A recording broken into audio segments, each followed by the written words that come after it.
Home maker மட்டும் இல்லை, working விமனுக்கு கூட இந்த ப்ராப்ளம் இருக்குது. என்னன்னா, மோஸ்ட் விமன் அவங்களோட ஃபேமிலி இன்கம் எங்கே போகுதுன்னே தெரியாமல் இருக்காங்க. அதுக்கு அலட்சியமாக இருக்கிறது காரணம்னு சொல்ல முடியாது.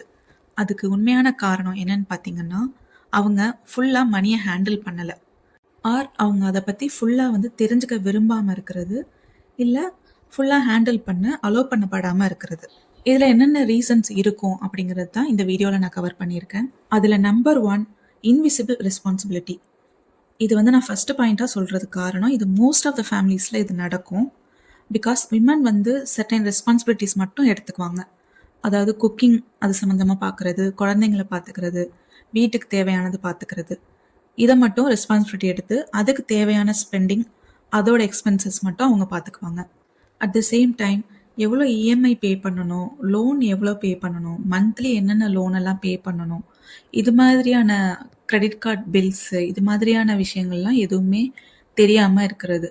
ஸோ இதெல்லாம் எதுவுமே தெரியலை, அது எல்லாமே ஹஸ்பண்ட் மட்டும்தான் பார்த்துக்கிறாங்க அப்படின்னா உங்களுக்கு நீங்கள் ஃபுல்லாக மணியை ஹேண்டில் பண்ணலை அப்படின்னு தான் அர்த்தம். இதனால நிறைய கன்ஃபியூஷன்ஸ் வரும். பிகாஸ் நம்ம சைட்லேருந்து இவ்வளோ தானே ஸ்பெண்ட் பண்ணியிருக்கோம், மிச்ச அமௌண்ட் எல்லாம் எங்கே அப்படின்னே நமக்கு தெரியாது. அப்படின்னா அந்த இடத்துல நிறைய கன்ஃபியூஷன் வரத்தான் செய்யும். Number 2, half baked budget.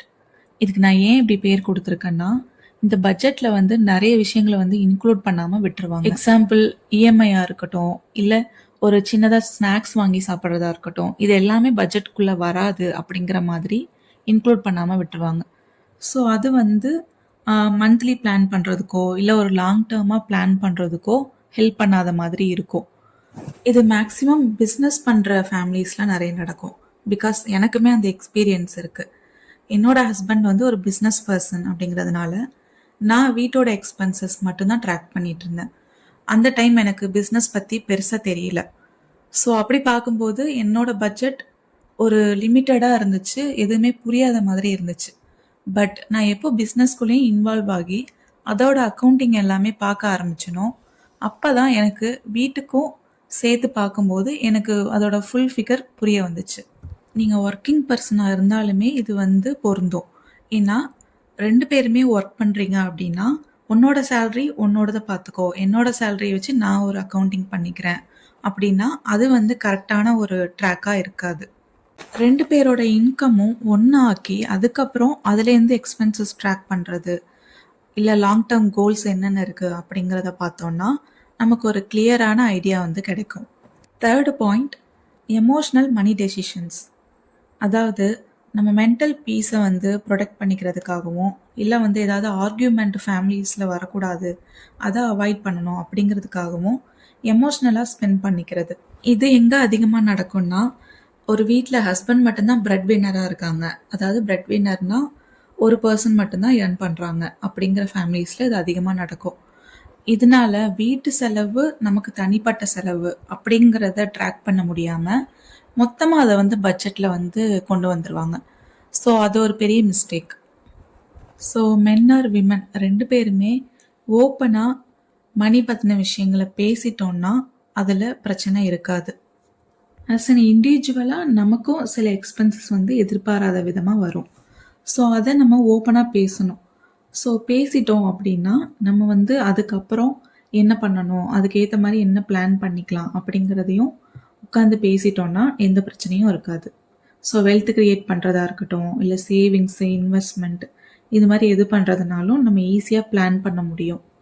In case full and full மணியை நீங்கள் மட்டும்தான் ஹேண்டில் பண்ணுறீங்க, ஒரு ஹோம் மேக்கரை நீங்கள் ஹேண்டில் பண்ணுறீங்க அப்படின்னா அது இன்னமும் ஈஸி தான்.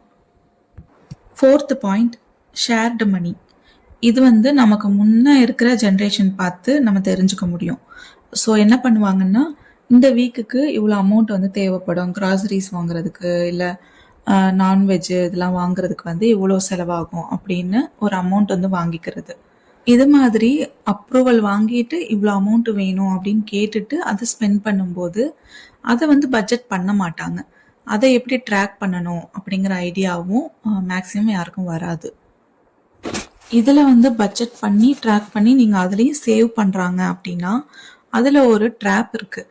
அது என்னென்னா, நீங்கள் உங்கள் கையில் நீங்கள் எவ்வளோ அமௌண்ட்டு உங்கள் ஹஸ்பண்ட் கிட்டேருந்து வாங்கிக்கிறீங்க அப்படின்னா நீங்கள் அதோட லைஃப் ஸ்டைலில் மட்டும்தான் நீங்கள் இருப்பீங்க. அதுதான் ஒரு பெரிய ட்ராப்பு.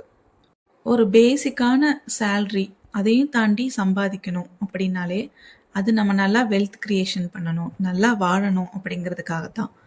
பட் நீங்கள் வந்து ஒரு லிமிட்டடாக ஒரு பட்ஜெட் பண்ணி அதில் சேவிங்ஸ் பண்ணிட்டு இருக்கும்போது உங்களுக்கு ஹோல்சமாக என்ன இன்கம் இருக்குன்னே தெரியல அப்படின்னா அதோட லைஃப் ஸ்டைலை நீங்கள் எப்போ வாழ போகிறீங்க?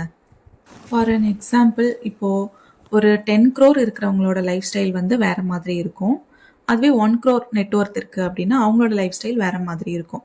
பட் உங்கள் கண்ணுக்கு 10 crore இருந்தாலுமே 1 crore மட்டும்தான் உங்கள் கண்ணுக்கு தெரியும் அப்படின்னா நீங்கள் அந்த லைஃப் ஸ்டைலில் தானே இருக்க முடியும். ஸோ அதுதான் விஷயம். இது வந்து நம்ம கண்ணுக்கு அமௌண்ட் அதிகமாக தெரியுதுன்னா அதனால நம்ம நிறைய ஸ்பெண்ட் பண்ணிக்கலாம் அப்படிங்கிற கான்செப்ட் கிடையாது. ஸோ உங்களுக்கு என்னென்ன ஆக்சுவலான இன்கம், ஆக்சுவலான நெட்ஒர்த் என்ன அப்படின்னு தெரிஞ்சிருச்சுன்னா அதுலேருந்து நீங்கள் எப்படி வந்து ஹெல்த்தையும் மென்டல் பீஸையும் ப்ரொடெக்ட் பண்ணிக்கலாம், அது மூலமாக நீங்கள் எப்படி வெல்த் கிரியேஷன் பண்ணலாம், எதில் இன்வெஸ்ட் பண்ணலாம் அப்படிங்கிற மாதிரியான திங்ஸ் வந்து நிறைய கற்றுக்கணும். ஸோ அதுக்கு தான் நம்ம மணியை ஃபுல்லாக ஹேண்டில் பண்ண கற்றுக்கணும் அப்படின்னு சொல்கிறது. 5th point, comparison with other families or other women. இந்த பாயிண்ட் நான் வந்து இது உமன் சென்ட்ரிக் வீடியோ அப்படிங்கிறதுனால இது நான் கண்டிப்பாக சொல்லியிருக்கேன். ஏன்னா இப்போது நம்ம சொந்தக்காரவங்க, நம்ம பக்கத்தில் இருக்கிறவங்க, ஃப்ரெண்ட்ஸு, தெரிஞ்சவங்க இதையெல்லாம் தாண்டி சோஷியல் மீடியா அப்படிங்கிற ஒரு விஷயம் வந்து பயங்கரமாக போயிட்டுருக்கு. பிகாஸ் அதை பார்த்து நிறைய வந்து இன்ஃப்ளூயன்ஸ் ஆகிறதுக்கு சான்சஸ் இருக்குது. டு பி ஃப்ரேங்க், யாராலையுமே வந்து ஒரு கம்பேரிசன் இல்லாமல் இல்லை ஒரு விஷயத்தில் இன்ஃப்ளூயன்ஸ் ஆகாமல் இருக்கவே முடியாது. பட் நீங்கள் அதுக்கு எந்த இடத்துல ஃபுல் ஸ்டாப் வைக்கணும் அப்படிங்கிறது தான் ஒரு முக்கியமான விஷயம். அதையும் தாண்டி ஒரு சின்ன டிஃப்ரென்ஸ் இருக்குது. ஸோ அதை நீங்களும் ஃபாலோ பண்ணி பாருங்கள். அதுக்கப்புறம் நீங்கள் எந்த சோஷியல் மீடியாவில் எதை பார்த்தாலுமே உங்களுக்கு வந்து இன்ஃப்ளூயன்ஸ் ஆக தோணாது.